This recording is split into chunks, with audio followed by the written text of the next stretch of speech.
everyone, assalamu alaikum. ইফালে দেখিছে নহয় এয়া হৈছে সৰু বেঙেনাটো বেছি ডাঙৰ নহয় দেখিছে নহয় এটো অকনমান বেয়া হৈ আছে এনেকুৱা সৰু সৰু বেঙেনা লৈছো মই আজি স্পেশাল একো নাই তাৰ মানে আজি এনে সাধাৰণকে বনাম আৰু দিনৰ ভাত বনাইছো আজি বহু দিনৰ পিছত আকৌ মই ভাত বনাইছো ইফালে মই এই বেঙেনাখিনি যে থৈছিলো এইখিনি এনে পুৰিব লাগে বাৰু কিন্তু মই পুৰি নিদিও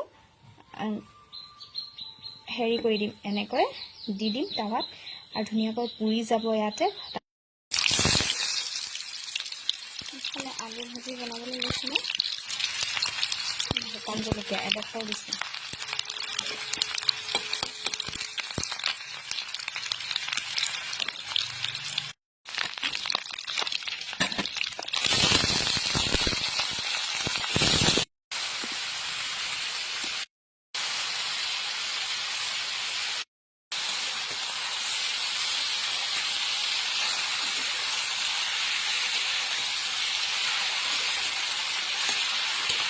আজি বেলেগ একো স্পেশাল নাই আৰু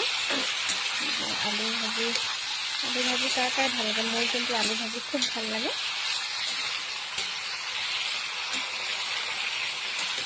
সেইকাৰণে আলু ভাজি বনাইছো কেতিয়াবা এনেকৈ খাইও ভাল লাগে সদায় মাছ মাংস ভাল নালাগে বেছি বেঙেনাখিনি পুৰি দিলো সৰু সৰু আছিলে যেনে এখানে মানে গেছত এটা এটাকে দি পুৰিবলৈ দিগদাৰ হয় কাৰণে মই এখনতে দি ভালকে পুৰি দিলো আৰু এতিয়া সিজি গল তাৰ পিছত মই এতিয়া বাকলি কিডোখৰ এৰাই দিম ইয়াৰ পৰা বাকলিখিনি এৰাই সফা কৰি লম গুটে বেঙেনাৰ বাকলিখিনি এৰাই মই মেশ কৰি ললো অকমান তাৰ পিছত ইয়াতে মই এড কৰি দিম বেচন এফালে মই বেচন এড কৰি দিলো তাৰ পিছত ইয়াতে মই দি দিম অকনমান নিমখ এফালে হালধি দি দিছো অকনমান তাৰ পিছত ইয়াতে দি দিম মই এফালে কাটি থোৱা পিয়াজ ডাবলটো বডি আছে ইয়াত অকনমান পানী দিম অকনমান এনেও বেঙেনাখিনি হেৰি হৈ আছে সেইটো কাৰণে অকনমান পানী দি মিক্স কৰি দিম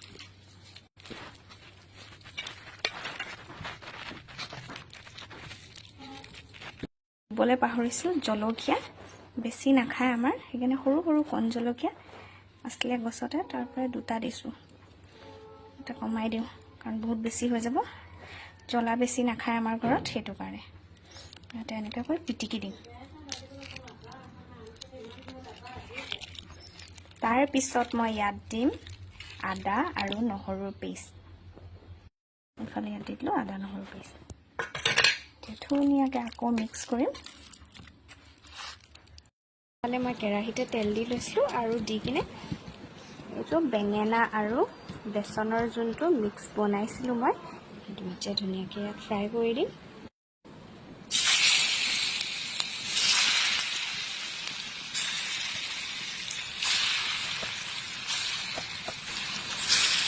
আপুনি ভাতৰ লগতে খাব পাৰে নহলে ভাতৰ লগতে খাব পাৰে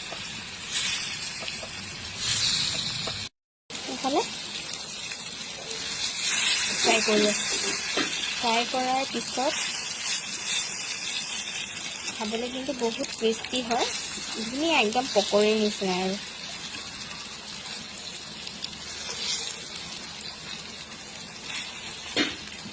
খালি অকণমান গেছৰ ফ্লেমটো কম কৰি দিব লাগিব কাৰণ এনেকুৱা পকৰী চকৰীবিলাক বস্তুবোৰ মানে বনাওঁতে যদি আপুনি জুই একেবাৰে বেছিকৈ দি দিয়ে জ্বলি যায় নিসিজে